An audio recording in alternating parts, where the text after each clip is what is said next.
പശ്ചിമേഷ്യയിൽ വീണ്ടും യുദ്ധത്തിന്റെ കരിനിഴൽ വീണിരിക്കുകയാണ്. ഏപ്രിൽ മാസത്തിൽ നിലവിൽ വന്ന അതീവ ദുർബലമായ വെടിനിർത്തൽ കരാർ പൂർണ്ണമായും തകർത്തുകൊണ്ട് ഇസ്രായേലും ഇറാനും തമ്മിലുള്ള സംഘർഷം പുതിയൊരു വിനാശകരമായ തരത്തിലേക്ക് കടന്നിരിക്കുന്നു. ലബനനിലെ ഹിസ്ബുള്ള കേന്ദ്രങ്ങൾക്ക് നേരെ ഇസ്രായേൽ നടത്തിയ അപ്രതീക്ഷിത വ്യോമാക്രമണമാണ് ഇപ്പോഴത്തെ സംഭവ വികാസങ്ങളുടെ തുടക്കമെന്ന് പറയാം. ഈ ആക്രമണത്തിന് മറുപടിയായി ഇറാൻ ഇസ്രായേലിന് നേരെ ബാലിസ്റ്റിക് മിസൈലുകൾ വർഷിച്ചതോടെ മേഖല വീണ്ടും വലിയൊരു ആഭ്യന്തര യുദ്ധഭീതിയിലാണ്.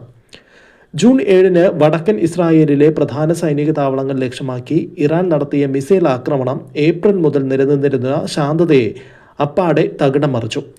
ലബനനിലെ ആക്രമണത്തിന് തക്കതായ മറുപടി നൽകുമെന്ന് നേരത്തെ തന്നെ ഇറാൻ മുന്നറിയിപ്പ് നൽകിയിരുന്നു. ഈ ഭീഷണി യാഥാർത്ഥ്യമാക്കിക്കൊണ്ട് ടെഹ്റാനിൽ നിന്നും തൊടുത്തുവിട്ട മിസൈലുകൾ ഇസ്രായേലിന്റെ പ്രതിരോധ സംവിധാനങ്ങളെ പരീക്ഷിക്കുന്നതായിരുന്നു. ഇസ്രായേലിന്റെ ഈ ആക്രമണത്തിന് പിന്നാലെ ഇസ്രായേൽ പ്രതിരോധ സേനയുടെ തിരിച്ചടി വളരെ വേഗത്തിലായിരുന്നു.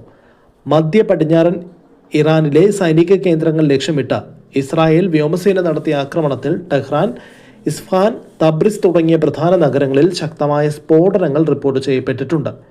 ഇറാൻ തങ്ങളുടെ വ്യോമ പ്രതിരോധ സംവിധാനങ്ങൾ സജീവമാക്കാൻ ശ്രമിച്ചുവെങ്കിലും ഇസ്രായേലിന്റെ ആക്രമണം വലിയ തോതിൽ നാശം വിതച്ചതായാണ് വിവരങ്ങൾ. എന്നാൽ ഈ ആക്രമണത്തിൽ എത്രത്തോളം നാശനഷ്ടങ്ങൾ സംഭവിച്ചു എന്നത് സംബന്ധിച്ച് ഇരുപക്ഷവും വ്യത്യസ്തമായ അവകാശവാദങ്ങളാണ് ഉന്നയിക്കുന്നത്. അന്താരാഷ്ട്ര തലത്തിൽ ഈ സംഭവം വലിയ നടുക്കമാണ് സൃഷ്ടിച്ചിരിക്കുന്നത്. യുദ്ധം വീണ്ടും രൂക്ഷമാകാതിരിക്കാൻ അമേരിക്കൻ പ്രസിഡന്റ് ഡൊണാൾഡ് ട്രംപ് ഉൾപ്പെടെയുള്ളവർ ഇരു രാജ്യങ്ങൾക്കും മുന്നറിയിപ്പ് നൽകിയിരുന്നു. ഇസ്രായേൽ കൂടുതൽ തിരിച്ചടികൾ ഒഴിവാക്കണമെന്ന് ട്രംപ് പരസ്യമായി ആവശ്യപ്പെട്ടുവെങ്കിലും അതിനെ വകവയ്ക്കാതെയാണ് ഇസ്രായേൽ സൈനിക നടപടികൾ തുടർന്നത്. മേഖലയിൽ പൂർണ്ണതോതിലുള്ള യുദ്ധം ഒഴിവാക്കാൻ പാകിസ്ഥാൻ ഉൾപ്പെടെയുള്ള മധ്യസ്ഥർ ചർച്ചയ്ക്ക് ശ്രമിക്കുന്നുണ്ടെങ്കിലും ഇരു രാജ്യങ്ങളുടെയും കടുംപിടുത്തം സമാധാന ശ്രമങ്ങളെ പാടെ അവഗണിക്കുന്ന അവസ്ഥയാണുള്ളത്. ഇറാഖിലെ സുലൈമാനിയ ഇസ്ലാമിക് റവല്യൂഷണറി ഗാർഡാണ് ഈ നീക്കങ്ങൾക്ക് ചുക്കാൻ പിടിക്കുന്നത്. തങ്ങളുടെ നീക്കങ്ങൾ സ്വയം പ്രതിരോധത്തിനാണെന്ന് ഇറാൻ വാദിക്കുമ്പോൾ മേഖലയിലെ സമാധാനം തകർക്കുന്നത് ഇറാനാണെന്ന് ഇസ്രായേലും ആരോപിക്കുന്നു. ലോകത്തിലെ പ്രധാന എണ്ണ വ്യാപാര പാതയായ ഹോർമുസ് കടലിടുക്കിലെ അനിശ്ചിതത്വവും ഇതോടെ വർദ്ധിച്ചിട്ടുണ്ട്. വ്യാപാര കപ്പലുകൾക്ക് നേരെയും ഇറാൻ സൈനിക ഭീഷണികൾ ഉയർത്തുകയാണ്. നിലവിലത്തെ സാഹചര്യത്തിൽ പശ്ചിമേഷ്യയിലെ യുദ്ധം ആഗോള സമ്പദ് വ്യവസ്ഥയെയും എണ്ണവിലയെയും ഗുരുതരമായി ബാധിക്കാൻ സാധ്യതയുണ്ട്.